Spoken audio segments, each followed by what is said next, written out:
السلام علیکم ورحمۃ اللہ وبرکاتہ ان الحمد للہ نحمده ونستعینه ونستغفره ونعوذ باللہ من شرور انفسنا ومن سیئات اعمالنا من يهده الله فلا مضل له ومن يضلل فلا هادي له واشهد ان لا اله الا الله وحده لا شريك له وأشهد أن محمدا عبده ورسوله أما بعد فإن خير الحديث كتاب الله وخير الهدي هدي محمد صلى الله عليه وسلم وشر الأمور محدثاتها وكل محدثة بدعة وكل بدعة ضلالة وكل ضلالة في النار. فأعوذ بالله من الشيطان الرجيم. بسم اللہ الرحمن الرحیم. یا ایہا الذین آمنوا اتقوا اللہ حق تقاتہ ولا تموتن الا وانتم مسلمون. یا ایہا الناس اتقوا ربکم الذی خلقکم من نفس واحدہ وخلق منها زوجها وبث منہما رجالا کثیرا ونساء واتقوا اللہ الذی تساءلون به والارحام ان اللہ کان علیکم رقیبا. یا ایہا الذین آمنوا اتقوا اللہ وقولوا قولا سدیدا یصلح لکم اعمالکم ویغفر لکم ذنوبکم ومن یطع اللہ ورسولہ فقد فاز فوزا عظیما. محترم حاضرین، میرے بھائیوں، بزرگوں، نوجوانوں اور معصوم بچوں، اللہ تعالیٰ نے انسانوں کو ان کی فطرت کے حوالے نہیں کیا. اللہ تعالیٰ نے انسانوں کو ان کی فطرت کے حوالے نہیں کیا. فطرت کوئی بھی وہ اچھائی، وہ بات، وہ صفت، وہ عادت، وہ اخلاق جو انسان کے اندر پیدائشی طور پر پائے جاتے ہیں. تو اللہ عز و جل نے یہی نہیں کیا کہ بس ہمیں ایک اچھی فطرت پر پیدا کر دیا کہ جو اچھا سمجھو اسے اختیار کرو، جو برا سمجھو اس سے دور رہو، جس میں فائدہ محسوس ہو آپ اسے لو، جس میں نقصان کا اندیشہ ہو اس سے بچو. صرف اتنا نہیں کہ تو فطرت میں ڈالا. اللہ نے یہ چیز ہماری فطرت میں رکھی. کوئی چیز اچھی دکھے ہم اسے قبول کرتے ہیں، کوئی چیز نقصان دہ دکھے اس سے دور رہتے ہیں. ہمیں اپنے نفع اور نقصان کا خیال رہتا ہے، ہم اچھائی کی طرف جاتے ہیں. جو اچھا ہو اسے اچھا سمجھتے ہیں، جو برا ہو اس کو برا سمجھتے ہیں. حیا ہے، غیرت ہے، اللہ عز و جل کا کسی نہ کسی شکل میں تصور ہے. یہ ساری چیزیں یہ ہماری فطرت میں ہیں. لیکن آپ یہ ذہن نشین کر لیجئے کہ اللہ تعالیٰ نے ہم انسانوں کو صرف اپنی فطرت کے حوالے نہیں کیا، ورنہ کوئی بھی انسان خیر پر باقی نہیں رہ پاتا. بلکہ اس نے دو بڑے احسان کیے. ایک تو ہر زمانے میں، ہر نسل میں انبیاء بھیجے، رسول بھیجے. کبھی کبھی تو ایسا ہوا کہ ایک ہی قوم میں ایک سے زائد انبیاء بھی رہے، لیکن یہ سلسلہ محمد صلی اللہ علیہ وسلم پر تمام ہوا. اب یہ بات تو طے ہوئی کہ رسول اللہ صلی اللہ علیہ وسلم کے بعد کوئی نبی نہیں آئے گا. عیسیٰ علیہ السلام آئیں گے تو وہ نبی کی حیثیت سے نہیں آئیں گے. وہ اپنی نبوت کا، اپنی رسالت کا دعویٰ لے کر نہیں آئیں گے. وہ امت محمدیہ کی تائید کے لیے، حمایت کے لیے، مدد کے لیے آئیں گے. نافذ شریعت محمدی کریں گے، عیسوی نہیں، وہ ختم ہو چکی، ختم. اب مسئلہ یہ ہوا کہ رسالت کا، نبوت کا سلسلہ تو تمام ہوا. کیا اللہ کے رسول صلی اللہ علیہ وسلم فرماتے ہیں کانت بنو اسرائیل تسوسهم الانبیاء کلما ہلک نبی خلفہ نبی. صحیح مسلم کی روایت. بنو اسرائیل کے معاملات کی دیکھ ریکھ، سیاست، قیادت ان کے انبیاء کرتے تھے. آپ کو تو معلوم ہی ہے موسیٰ اور ہارون ایک ہی زمانے میں، ایک ہی قوم میں، ایک ہی علاقے میں تھے علیہم السلام. یحییٰ، زکریا، عیسیٰ علیہم السلام ایک ہی زمانے میں تھے، ایک ہی علاقے میں تھے. تو اس طرح بہت ہوا. ان کے یہاں یہ ہوتا کہ جب ایک نبی کی وفات ہوتی تو دوسرے نبی ان کے جانشین بن جاتے. لیکن اب چونکہ اللہ عز و جل کی طرف سے یہ بات کمال کو پہنچی کہ رسول اللہ صلی اللہ علیہ وسلم پر نبوت کا سلسلہ ختم، تو کچھ تو باقی رہنا چاہیے تھا. کوئی ایسی چیز باقی رہنی چاہیے تھی کہ جس کے ذریعے لوگوں کو ہدایت ملتی رہے. تو اللہ عز و جل نے اس کے لیے قرآن کریم کو اتارا. ایسا نہیں کہ قرآن کریم اللہ تعالیٰ کی پہلی کتابیں نہیں، یہ نہیں ہے. قرآن کریم سے پہلے اللہ نے کئی کتابیں اتاری جن میں سے جو ہم کو معلوم ہو تو اتنی ہے. تورات ہے، موسیٰ علیہ السلام کو دی گئی. زبور ہے، داؤد علیہ السلام کو دی گئی. انجیل ہے، عیسیٰ علیہ السلام کو دی گئی. ابراہیم علیہ السلام کے صحیفے ہیں. یہ اتنا ہی ہم کو معلوم. لیکن ان انبیاء کی شریعت منسوخ ہوئی تو کتابیں بھی ختم ہوئی، اور ان کتابوں کو ختم ہونا ہی تھا. یہ اور بات ہے کہ ان امتوں نے، ان کے ماننے والوں نے ظلم کیا. ان کے ماننے والوں نے ان کتابوں پر ظلم کیا. انہوں نے اللہ کے کلمات بدل دیے، حروف بدل دیے، الفاظ بدل دیے، معانی بدل دیے، ترجمے بدل دیے، مفہوم بدل دیے. ساری خرافات انہوں نے کی. اب وہ تو سب ختم ہوا. قرآن کریم ان کے بعد نازل ہوا. قرآن کریم ان کے بعد نازل ہوا.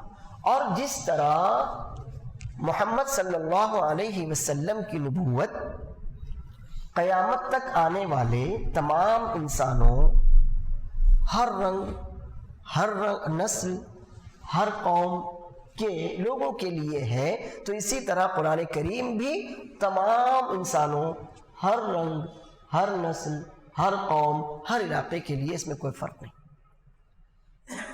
اللہ عز و جل نے ایک احسان تو یہ کیا کہ انبیاء بھیجے. دوسرا احسان یہ کیا کہ ان میں سے چنندہ انبیاء پر کتابیں نازل کی کہ اگر وہ انبیاء نہ بھی رہیں تو ان کتابوں کے ذریعے رہنمائی ملتی رہے. موسیٰ علیہ السلام کی وفات ہو گئی، ہارون علیہ السلام کی وفات ہو گئی، لیکن تورات تو باقی رہی. تورات باقی رہی. عیسیٰ علیہ السلام کو اللہ عز و جل نے آسمان پر اٹھا لیا، مگر انجیل رہی. جب تک اس کو اللہ نے باقی رکھنا چاہ رکھا. اب محمد صلی اللہ علیہ وسلم کی وفات ہو گئی تو باقی کیا رہے؟ تو یہ اللہ کا دوسرا احسان ہے کہ اللہ تعالیٰ نے ہمارے نبی صلی اللہ علیہ وسلم کو قرآن کریم دیا. تو جیسے نبی کریم صلی اللہ علیہ وسلم کی رسالت خالدہ. خالد کا مطلب ہوتا ہے ہمیشہ رہنے والا. خالدین فیہا قرآن کریم میں آپ پڑھتے ہوں گے. تو خالد کا مطلب ہوتا ہے ہمیشہ رہنے والا. تو رسول اللہ صلی اللہ علیہ وسلم کی رسالت خالدہ ہے، ہمیشہ رہنے والی ہے، جب تک کہ اللہ عز و جل اس کو باقی رکھے گا. قیامت سے کچھ پہلے تو آپ جانتے ہی ہیں کہ کوئی اللہ کا نام لینے والا نہیں ہوگا. تو یہ رسالت خالدہ ہے. تو لازم ہوا کہ وہ کتاب اللہ نے جسے نبی کریم صلی اللہ علیہ وسلم پر آپ کی امت کی آنے والے نسلوں، آنے والے لوگوں کی رہنمائی کے لیے اتارا، وہ کتاب بھی کتاب خالد، وہ کتاب بھی کتاب خالد ہو، ہمیشہ رہنے والی کتاب ہو، کہ لوگ اس سے ہدایت حاصل کرتے رہیں، اس کے ذریعے اپنی زندگی کے اندھیروں کو اجالے سے بدلتے رہیں. وہ ہماری رہنمائی کرے، ہم کو نظام دے، سسٹم دے، ہم کو قانون دے، ہم کو خیر اور شر بتائے، ہم کو اللہ سے ملا دے بس. تو یہ قرآن کریم. اب الحمدللہ قرآن کریم نے جو لوگوں کی تربیت کی ہے، اس تربیت کے کئی پہلو. تربیت کے کئی پہلو. جیسے انسان ایک معاشرے میں جو زندگی گزارتا ہے نا تو اس کی زندگی کے کئی پہلو ہوتے ہیں. کہیں وہ کسی کا بیٹا ہوتا ہے, کسی کا بھائی ہوتا ہے, کسی کا شوہر ہوتا ہے, کسی کا پوتا, کسی کا نواسا, کسی کا دوست, غرض کئی پہلو ایک انسان کے ساتھ لگے ہوتے ہیں. عورت ہے تو کسی کی بیٹی ہے, کسی کی بہن ہے, کسی کی بیوی ہے, کسی کی ماں ہے, کسی کی پھوپھی ہے, کسی کی بھتیجی ہے, کسی کی خالہ ہے, کسی کی بھانجے, ہر طرح کے پہلو انسان کے ساتھ لگے ہوتے ہیں. پھر اسی طرح سے رشتوں سے ہٹ کر, اب آپ رشتوں سے باہر ہٹیں تو انسان ہے, باہر کی دنیا ہے, کوئی اس کا دوست ہے تو کوئی دشمن ہے, کوئی اس کا اپنا ہے تو کوئی پرایا ہے, کسی کی طرف دل مائل ہوتا ہے تو کسی کی طرف سے دل ہٹتا ہے. وہ یا تو کسی کا باس, کسی کا لیڈر ہے, یا کسی کا ماتحت ہے, کسی کا نوکر ہے, کسی کا ملازم ہے, یا کسی کا آقا ہے, کسی کا سردار ہے. غرض ایک انسان کی شخصیت کے کئی پہلو ہوتے ہیں. اب یہ ناممکن تھا کہ اللہ عز و جل انسان کی ان تمام شخصیتوں میں سے جتنے بھی پہلو ہیں, ان پہلوؤں میں سے کسی بھی پہلو, کسی بھی جانب کو خالی چھوڑ دیتا. یہ تو امپاسبل تھا, کیونکہ جس اللہ نے ہم کو پیدا کیا, ایک فطرت دی, کچھ اخلاق دیے, کچھ آداب دیے, کچھ طور طریقے سکھائے, اسی اللہ نے جس نے ہم کو جانا, یہ ساری چیزیں اس نے دی, اسی اللہ نے کلام پاک کو قانون, رہبر, شریعت بنا کر نازل کیا. تو یہ ناممکن تھا کہ انسان کی زندگی کا کوئی بھی پہلو خالی رہ جائے اور قرآن کریم سے اس میں ہدایت نہ مل سکے. یہ ناممکن تھا, ناممکن ہے. لہٰذا قرآن کریم نے کیا کیا, انسانوں کی زندگی کے جتنے بھی پہلو ہوتے ہیں نا ان کو سمیٹ لیا. یہ ہمارا تیسرا پوائنٹ ہے. 2 پوائنٹ تو ماشاءاللہ آپ کو یاد ہو چکے نا. قرآن کریم کی جو تربیت ہے اس کے کئی خصائص ہیں, کئی امتیازات ہیں, کئی بہترین صفات ہیں, کئی پہلو ہیں. تو پہلا ہم نے بتایا تھا کہ ربانی ہے, اللہ عز و جل کی طرف سے ہے, میری آپ کی, یہ کسی کی بھی انسان کی یا جن کی یا فرشتوں کی, کسی مخلوق کی طرف سے نہیں ہے, اللہ کی طرف سے. دوسرا ہم نے آپ کو کیا بتایا تھا, شمول, سب کو شامل کرنے والی ہے, ہر رنگ, ہر نسل, ہر علاقہ, ہر قوم, قیامت تک. تیسرا پوائنٹ جو ہم نے ابھی آپ کو بتایا وہ ہے انسان کی زندگی کے تمام پہلو. اس کو کہتے ہیں تکامل. کیا کہتے ہیں اس کو, تکامل. کیا کہتے ہیں, تکامل. اب جیسے یہ ٹیبل ہے آپ کا, اس ٹیبل کے کتنے پہلو ہیں, 4 ہیں. اب جس کاریگر نے, جس بڑھئی نے, جس کارپینٹر نے اس کو بنایا, اس نے اس کے چاروں پہلوؤں کا خیال رکھا کہ نہیں رکھا؟ ایسا تو نہیں نا کہ ایک کو چھوٹا بنایا, ایک کو ٹیڑھا بنایا, اس کو گول بنایا, ایک کو چوکون بنایا, ایک کو تریکون بنایا. ایسا تو نہیں کیا نا اس نے. کیا کیا ایسا دکھ رہا ہے کیا آپ کو؟ ایسا نہیں ہے نا.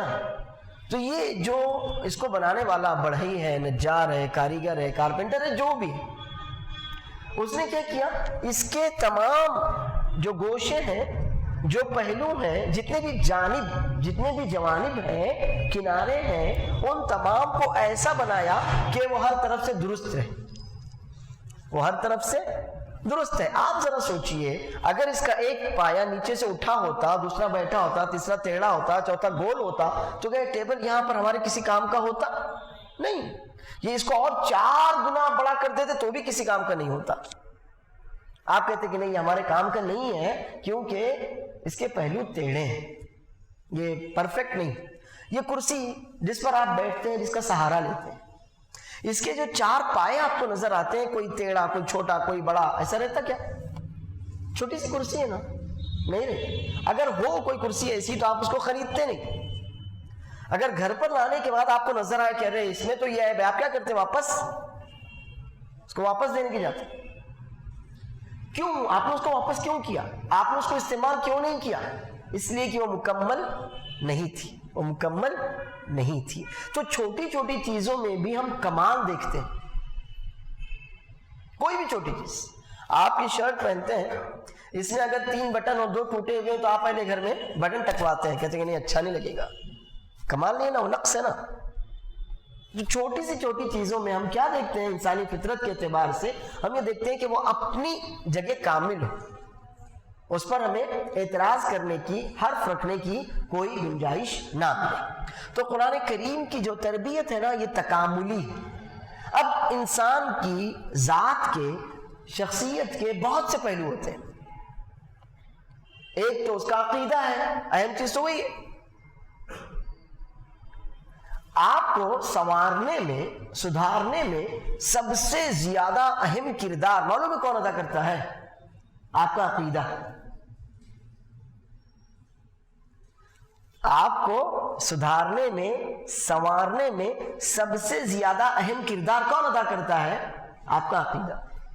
ورنہ آپ دنیا والوں کے لیے تو اچھے ہوں گے مگر اپنی ذات کے لیے اچھے نہیں ہو سکتے۔ جب آپ کا عقیدہ ہی خراب ہے تو آپ دنیا والوں کے لیے لاکھ چیریٹی ورک کیجئے، سوشل ورک کیجئے، آپ ان کو کچھ بھی کر لیجئے، لیکن آپ نے اپنی ذات میں کچھ بھلا کیا کیا؟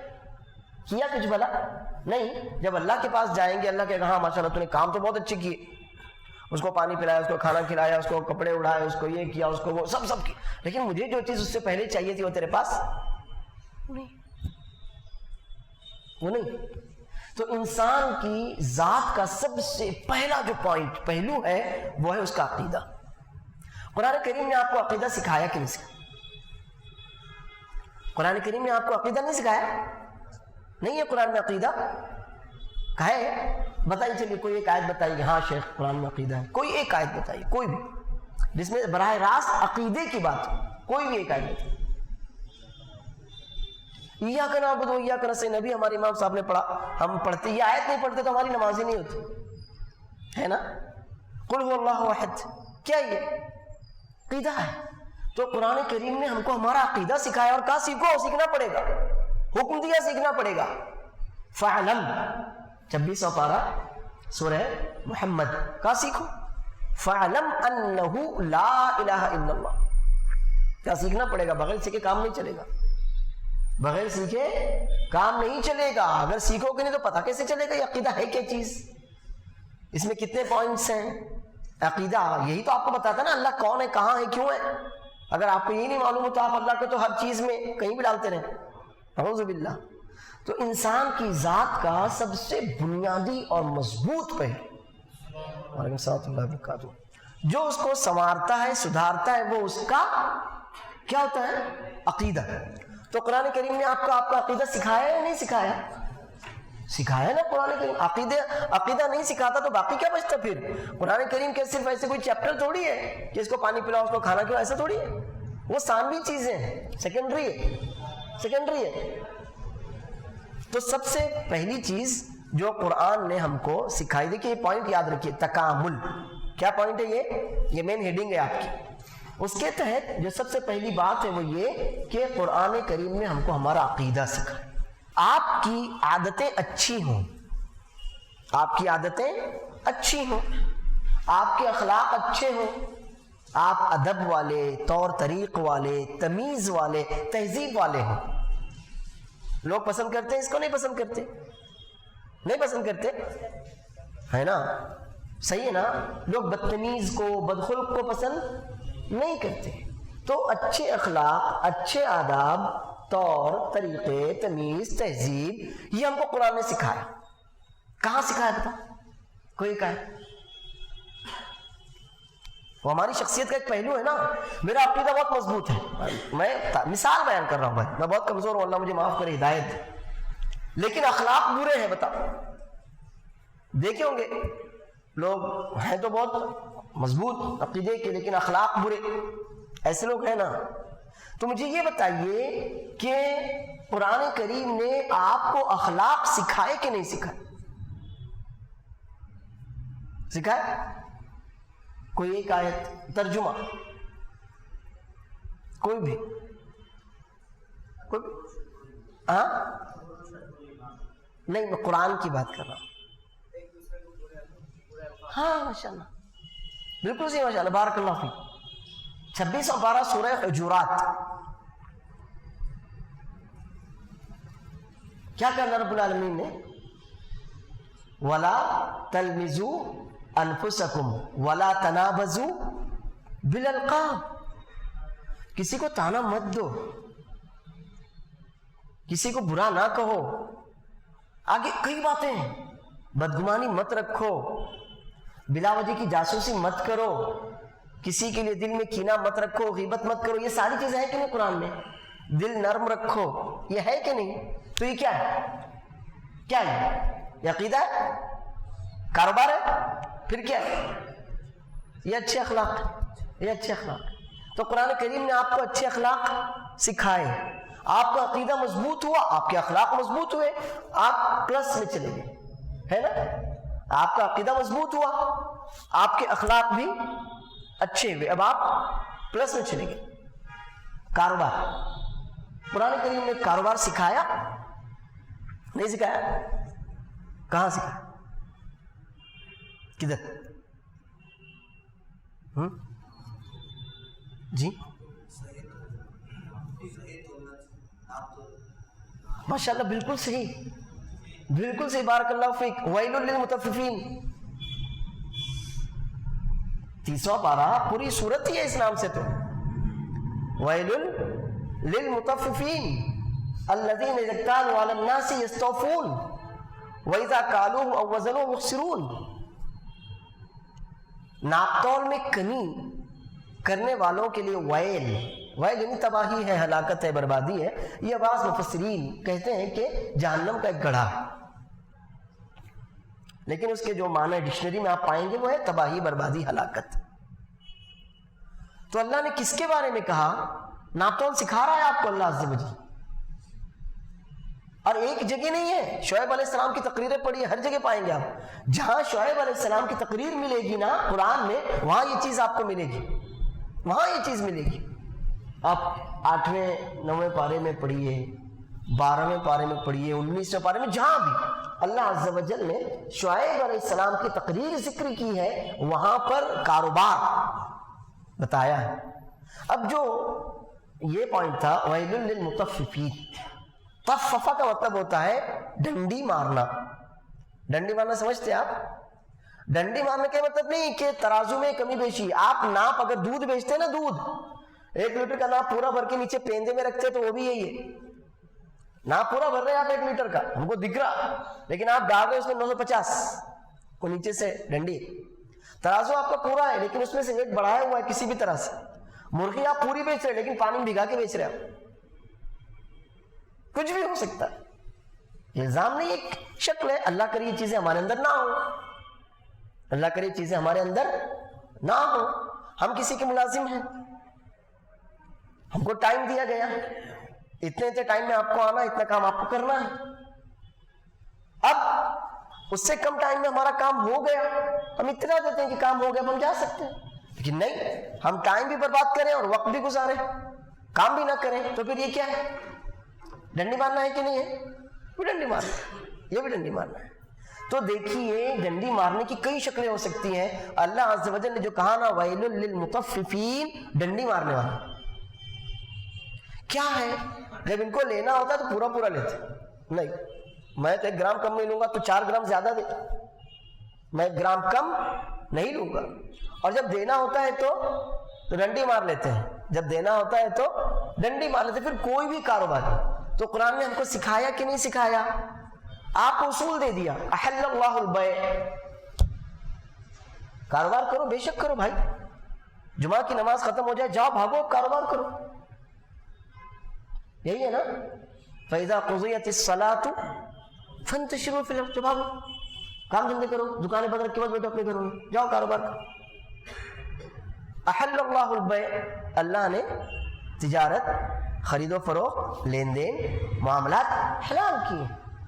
تو قرآن نے، کیونکہ ایک انسان بغیر تجارت یا بغیر کاروبار کے مکمل نہیں ہو سکتا نا، وہ کھائے گا کہاں سے؟ جب کمائے گا نہیں تو کھائے گا نہیں. تو اس کی شخصیت کا ایک پہلو کاروبار بھی ہے. اچھا، آپ کی عقل کی حفاظت، اللہ نے عقل دی ہے نا، تو اس کی حفاظت کون کرے گا؟ اس کی حفاظت کون کرے گا؟ جب اللہ نے مجھ کو عقل دی ہے تو میری عقل کی حفاظت آپ تھوڑی کریں گے.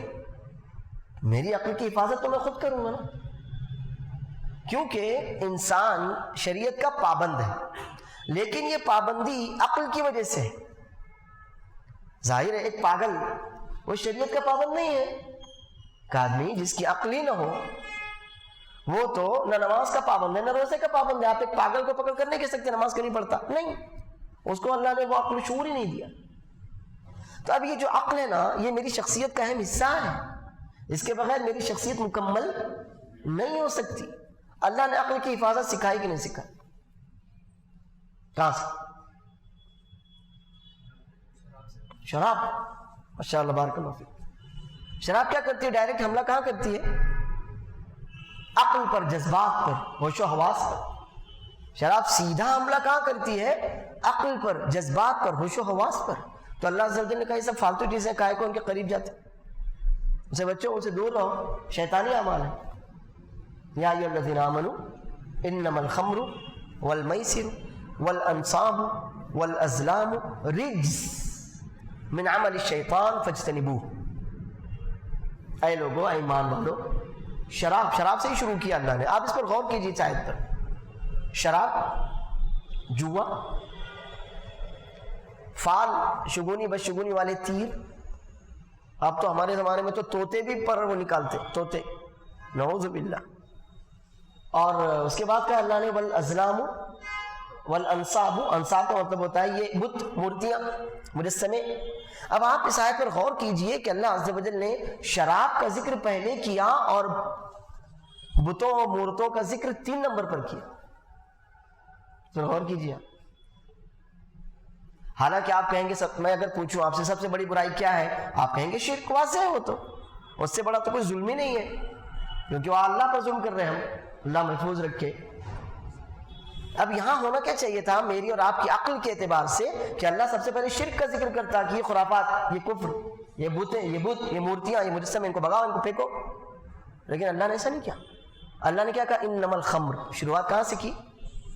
شراب سے کی. شراب سے کی. اس لیے کہ ایک کافر اگر اپنے ہوش و حواس میں ہو تو بہت سے جرائم نہیں کرتا. ایک کافر بھی اگر ہے, اگر اس کی عقل ٹھکانے وہ اپنے ہوش و حواس میں ہے تو وہ بہت سے جرائم نہیں کرتا. لیکن اگر ایک مسلمان بھی, اللہ بچائے, شراب پیے ہوئے ہو, اس کی عقل خراب ہو, تو وہ کوئی بھی جرم کر سکتا ہے کہ نہیں کر سکتا؟ کر سکتا ہے نا. تو آپ توجہ دیجئے کہ اللہ عز و جل نے یہاں پر اس آیت میں خمر یعنی وائن, شراب کا ذکر پہلے کیا اور بتوں کا, مجسموں کا, مورتوں کا, مورتیوں کا, جن کے ذریعے شرک کیا جاتا ہے, کفر کیا جاتا ہے, ان کا اللہ عز و جل نے ذکر 3 نمبر پر کیا. تو اللہ تعالیٰ نے ہم کو ہماری عقل کی حفاظت کا ذریعہ بتایا کہ نہیں بتایا؟ عقل کی حفاظت کی تعلیم دی کہ تعلیم نہیں دی؟ اچھا, اب یہ جسم جو اللہ نے مجھے دیا, اس کی حفاظت بھی اللہ نے مجھ کو بتائی کہ نہیں بتائی؟ کہاں؟ ہاں, بارک اللہ فیک. وَلَا تُلْقُوا بِأَيْدِيكُمْ إِلَى التَّهْلُكَةِ وَلَا تَقْتُلُوا أَنفُسَكُمْ. دوسرے پارے سورہ بقرہ اور 5ویں پارے سورہ نساء کی آیت. اپنے آپ کو اپنے ہاتھوں سے ہلاکت میں مت ڈالو, اپنے آپ کو قتل مت کرو. تو آپ خودکشی کریں گے, ٹھیک ہے بھائی, اللہ نے کہا خودکشی مت کرو, نہیں کریں گے, اللہ محفوظ رکھے. تو اس کا مطلب یہ ہوا کہ کوئی بھی وہ کام جو آپ کو جانی نقصان پہنچا سکتا ہو, آپ کو اس کے قریب نہیں جانا.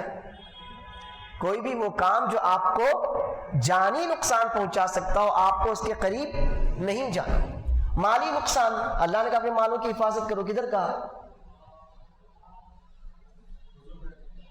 دوسرے پارے میں. ہاں ماشاءاللہ بالکل صحیح, وہ بھی ہے کہ چلیے بارک اللہ فیک. اللہ نے کہا کھاؤ پیو, جو چاہے کھاؤ, جو حلال ہے وہ کھاؤ, جو حلال ہے وہ پیو. اللہ نے اجازت دی ہے آپ کو, اپنی وسعت کے مطابق آپ بے شک کھائیے, آپ پیئیں, اللہ روکتا نہیں آپ کو, لیکن ایک قید لگا دیتا ہے, وَكُلُوا وَاشْرَبُوا وَلَا تُسْرِفُوا. کھاؤ پیو لیکن اسراف یعنی فضول خرچی مت کرو. انہو لا یحب المسرفین, اللہ تعالیٰ فضول خرچی کرنے والوں کو پسند نہیں کرتا. ایک اور جگہ کہا, یہ 8ویں پارے سورہ اعراف کی آیت ہے. 15ویں پارے میں کہا وَلَا تُبَذِّرْ تَبْذِيرًا إِنَّ الْمُبَذِّرِينَ كَانُوا إِخْوَانَ الشَّيَاطِينَ. اپنے مال ضائع مت کرو، یہ بھی فضول خرچی. اردو والے دونوں کو فضول خرچی کہہ دیتے ہیں. یہاں بھی تصرفوں میں بھی وہی کہہ دیتے ہیں اور تبذر میں بھی وہی کہہ دیتے ہیں. لیکن ابھی میں آپ کو ایک باریک فرق بتاتا ہوں. اللہ نے کہا ولا تبذر تبذیرا، تبذیر مت کرو. بے شک تبذیر کرنے والے شیطان کے بھائی. اس سے بڑی برائی کیا ہوگی کہ آدمی کہا جائے تو شیطان کا بھائی ہے. تو جیسا بھائی ویسا وہ، یہی مطلب ہوا نا سیدھا سیدھا. عقل مند کے لیے تو اشارہ کافی نہیں ہوتا نا، نہیں ہوتا، ہوتا ہے. تو اللہ نے یہی کہا آپ سے کہ اگر تم تبذیر کرتے ہو تو شیطان کے بھائی ہو، مطلب وہی. ٹھیک ہے، اب میں آپ کو اسراف اور تبذیر دونوں کا فرق بتاتا ہوں. حلال کام میں، حلال چیز میں، اب کھانا آپ کے لیے حلال ہے بھائی، آپ کے لیے گوشت حلال ہے، آپ کے لیے چکن حلال ہے، جو بھی حلال طریقے سے ذبح کیا گیا ہو. آپ کے لیے چاول حلال ہے، گیہوں حلال ہے. ٹھیک ہے، آپ کی بھوک 2 روٹی کی ہے تو آپ 2 روٹیاں کھانے کے بعد تیسری روٹی ضائع کریں تو یہ اسراف. آپ کو آدھا گلاس پانی چاہیے تھا نا، آپ آدھا پیئیں آدھا پھینک دیں تو یہ کیا ہے؟ اسراف ہے. آپ نے نعمت کو ضائع کیا، اسراف کیا. اور تبذیر کا مطلب ہوتا ہے حرام کام میں خرچ کرنا. فرق یاد رکھیے. اسی لیے جہاں پر اسراف کی بات آئی تو کہا اللہ اسراف کرنے والوں کو پسند نہیں کرتا. کیسے پسند کرے گا؟ تم اللہ کی نعمت ضائع کر رہے. اور جہاں تبذیر کی بات آئی تو وہاں اور بری بات کہی. کیا کہا؟ ہاں وہ شیطان کے بھائی ہیں، مطلب ان کا شیطان کا جو معاملہ ہے نا وہ ان کا معاملہ ہے. تو اللہ عز و جل نے ہم کو ہمارے مال کی حفاظت کا طریقہ بتایا کہ نہیں بتایا؟ تو یہ ساری چیزیں جو ہے نا، آپ کا عقیدہ، آپ کی عادتیں، طور طریقے، اخلاق، آپ کا کاروبار، آپ کی عزت کی حفاظت، آپ کی جان کی حفاظت، آپ کے مال کی حفاظت، آپ کے جسم کی حفاظت، یہ ساری چیزیں اللہ عز و جل نے قرآن کریم میں بیان کی ہیں کہ نہیں بیان کی ہیں؟ یہ انسان کی شخصیت کے مختلف پہلو ہیں کہ نہیں ہیں؟ یہ انسان کی شخصیت کے مختلف پہلو ہیں کہ نہیں؟ اچھا، اب رشتوں کی طرف بھی آئیے. اللہ عز و جل نے میاں بیوی کا رشتہ بنایا تو کہیں کہا کیا ہمیں اس رشتے کا خیال رکھنا چاہیے، اس رشتے کی پاسداری کرنا چاہیے؟ کہیں کہا کیا؟ ایسا کچھ اشارہ کیا کیا؟ نہیں. ہاں، یا ایھا الناس اتقوا ربکم الذی خلقکم من نفس واحدہ وخلق منها زوجہا.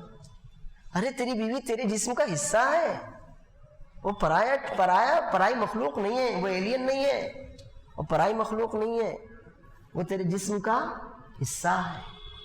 اور جسم کا حصہ بھی کہاں؟ دل کے پاس کا ہے. وہ اسے دل میں رکھ، دل میں ہے نا. یہی ہے کہ نہیں ہے؟ تو کیا مطلب ہے اس کا؟ اللہ نے اس رشتے کی نزاکت بھی بتائی، اللہ نے اس رشتے کی نزاکت بتائی، اس کی حفاظت کا درس دیا. وَمِنْ آیَاتِهِ، یہ 4 پارے سورہ نساء کی آیت تھی.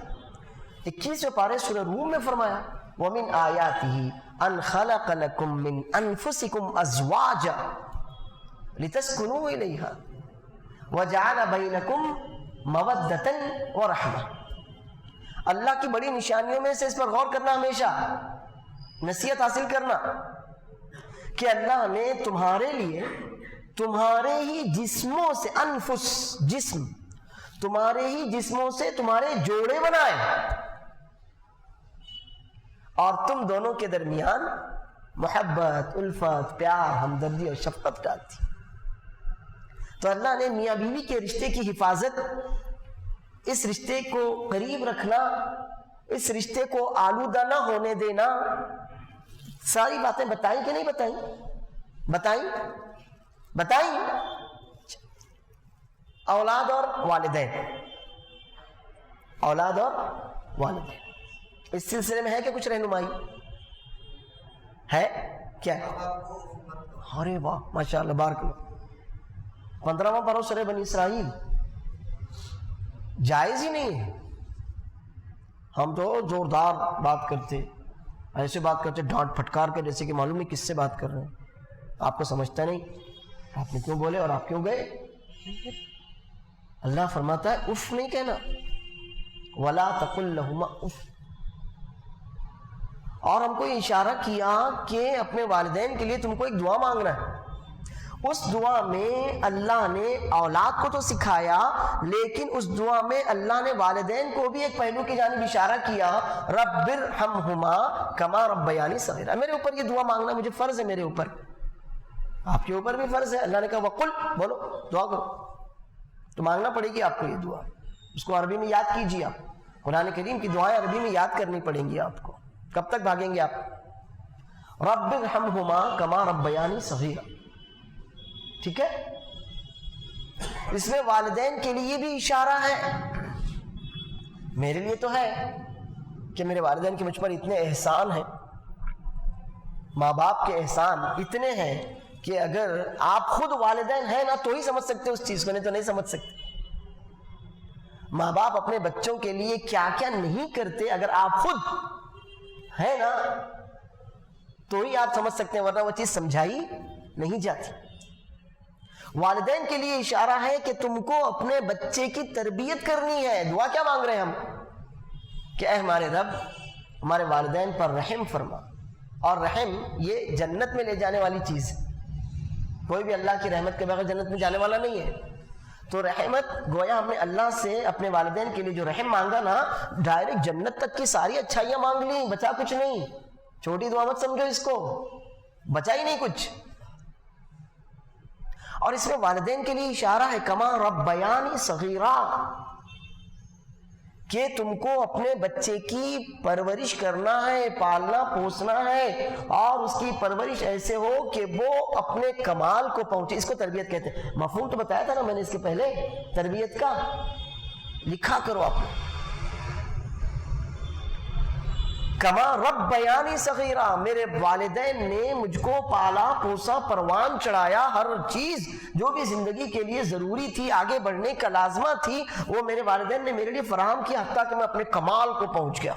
یعنی اب والدین سے بے پرواہ ہو گیا. میرا جسم، میری جان، میری قوت، میرا مال، میری عزت، میرا اسٹیٹس، سب ایسا ہو گیا. تو اللہ نے والدین کو بھی اس میں تنبیہ کی کہ اپنے بچوں کی آپ کو ایسی تربیت کرنی ہے جو قرآن اور سنت کے مطابق ہو. تبھی تو وہ دعا کرے گا نا بچہ. آپ کا بچہ آپ کے حق میں کب دعا کرے گا؟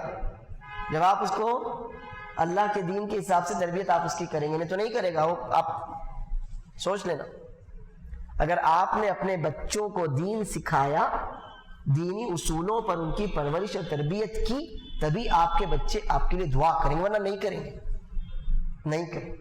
زندگی میں نہیں پوچھتے، آپ مرنے کے بعد کون پوچھے گا آپ کو؟ تو ہوشیار ہو جائیے. تو اس میں والدین کے لیے اشارہ ہے کہ آپ کو اپنے بچوں کی تربیت اسلامی اصولوں پر، قرآن اور سنت کے اصولوں پر کرنا ہے، اور ایسے کہ آپ کا بچہ انہی اصولوں کے مطابق اپنے کمال کو پہنچائے. تو اب میاں بیوی کے ساتھ ایک دوسرے کے ساتھ کیسا سلوک ہو قرآن نے بتایا آپ کو. والدین اور اولاد کے درمیان کیسا تعلق ہو بتایا قرآن نے آپ کو. اب باقی بچتا ہے بھائی بھائی کا رشتہ. تو کہا انما المؤمنون اخوہ، ختم ہو گئی بات. کیا کہا؟ 26واں پارہ سورہ حجرات. کیا کہا قرآن نے؟ انما المؤمنون اخوہ. سب مسلمان آپس میں بھائی بھائی ہیں. کیا مطلب ہے بھائی بھائی کا؟ اس کا مطلب یہ ہوتا ہے کہ جو خیر آپ اپنے لیے پسند کریں، اپنے بھائی کے لیے بھی پسند کریں. جس شر سے آپ اپنے آپ کو بچانا چاہتے ہیں، اس برائی سے آپ اپنے بھائی کو بھی بچائیں. سارے حقوق اسی وقت ہوں گے نا جب ہم آپ کسی کو بھائی سمجھیں گے. سارے حقوق کی ادائیگی، اس کی حفاظت، اس کا خیال، جو کچھ بھی ہے، یہ کب ہوگا؟ جب ہم اس کو کب ہوگا؟ جب ہم اس کو اپنا بھائی سمجھیں گے، تب ہوگا. تو دیکھیے قرآن کریم کی جو تربیت ہے یہ تکاملی. اب بچہ کہ انسانی زندگی کا کوئی پہلو، بچہ کہ نہیں بچہ؟ نہیں بچہ. جینا مرنا تھا وہ بھی بتا دیا. تمہارا جینا بھی اللہ کے لیے ہو، اللہ کے اصولوں پر ہو، اور تمہارا مرنا بھی. اب کچھ نہیں بچا. تو انسانی شخصیت کے جتنے بھی پہلو ہوتے ہیں، عقیدہ ہو، اخلاق، آداب، طور طریقے ہوں، کاروبار ہو، اپنی جان مال عزت کی حفاظت ہو، یا لوگوں کے ساتھ تعلقات اور رشتہ داریاں ہوں، والدین ہیں، بیوی بچے ہیں، دوست احباب ہیں، جتنے بھی اللہ عز و جل نے قرآن کریم میں ان تمام کے اصول آپ کو بتا دیے ہیں۔ تو یہ قرآن کریم کی تربیت کا تیسرا پہلو یاد رکھیے۔ کیا ہے یہ تیسرا پہلو؟ تکامل، کہ ایک انسان کی شخصیت کے جتنے بھی پہلو ہوتے ہیں، جتنے بھی پہلوؤں میں انسان کو تربیت کی ضرورت ہوتی ہے، قرآن کریم نے سارے پہلوؤں کو اپنے اندر سمیٹ لیا۔ ایسا کوئی گوشہ خالی نہیں چھوڑا کہ انسان کو پریشان ہونا پڑے، کاش اس پہلو میں بھی قرآن کریم کی طرف سے کچھ رہنمائی ہوتی، ایسا کوئی گوشہ خالی نہیں چھوڑا۔ امید ہے جو میں نے آج آپ سے کہا ہے آپ کی سمجھ میں بات آئی ہوگی، بہت سی باتیں ذہن نشین ہو گئی ہوں گی۔ میں کہوں گا پھر آپ لوگوں سے کہ آپ لوگ نوٹ بک لے لیا کیجیے۔ تھوڑی امام بخاری ہیں آپ، نہ امام شافعی ہیں کہ جو سنو اب مرنے تک یاد رہے گا، ایسا تو نہیں ہے نا، لکھ لیا، ورنہ بہت سی باتیں ذہن سے میرے نکل جاتی ہیں، آپ کے نکل جاتی ہیں، تو لکھ لیا کیجیے اس کو۔ امید ہے یہ ساری باتیں جو ہم نے کہی ہیں یہ باتیں اللہ عز و جل کی طرف سے حق ہوں گی، جو اس میں سے حق ہے اللہ عز و جل اسے قبول کرے، ہمیں ان پر عمل کرنے کی توفیق دے، اور اگر کوئی غلط بات ہو تو اللہ عز و جل مجھ کو اور آپ کو اس سے معاف بھی کرے اور محفوظ بھی رکھے۔ آمین۔ وآخر دعوانا الحمد للہ رب العالمین۔